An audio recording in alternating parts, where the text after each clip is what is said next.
Hi, I'm Ben. When Pastor Phil asked me to share my testimony, I decided I wanted to primarily talk about my sanctification, which is an ongoing process. But first, I want to share some of my background.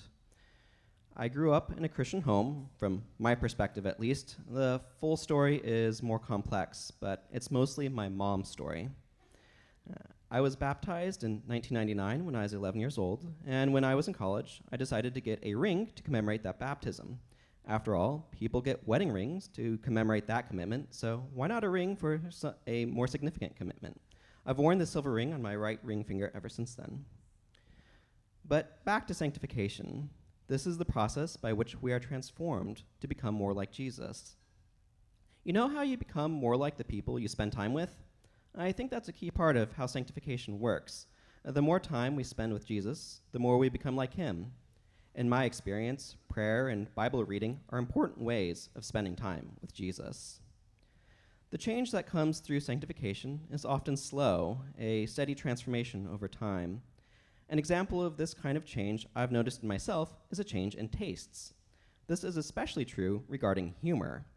In particular, as I've walked with Jesus, I've developed a desire to experience less schadenfreude. For those unfamiliar, schadenfreude is a German word that roughly means taking pleasure in someone else's pain or misfortune. My base nature delights in schadenfreude, which is pretty typical. However, how much I enjoy schadenfreude has indeed been decreasing in me over the years, and as a result, there are many types of humor that I no longer enjoy or only enjoy in certain forms, such as slapstick and mockery. In many ways, I've been seeking to change in response to the question, what would Jesus laugh at? And so, Jesus has been replacing schadenfreude with empathy and compassion. For those curious, my favorite types of humor are wordplay and various kinds of absurdisms. I especially enjoy it when the two are mixed. Change isn't always slow, however. There can also be moments of more rapid change, and I want to share about a couple of those as well. The first comes from when I was in college. During that time, I fell into an addiction to lust. After a while, God rebuked me. He first reminded me that this isn't me. I still remember the strength of that thought filling me. That was followed up with a potent understanding of a fundamental truth. Neither pictures nor videos could supply the kind of intimate relationship for which I longed, and still long. I'm reminded of a famous painting of a pipe that has the caption, "This is not a pipe," except, in French. And that caption is true. A picture of a pipe is not a pipe. It can call to mind that object, but you can't use that picture as if it were a pipe.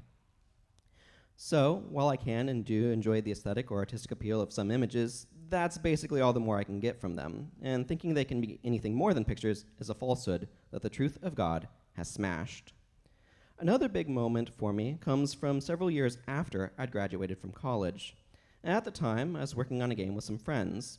One of those friends is a verbal processor, where he thinks through things by talking through them.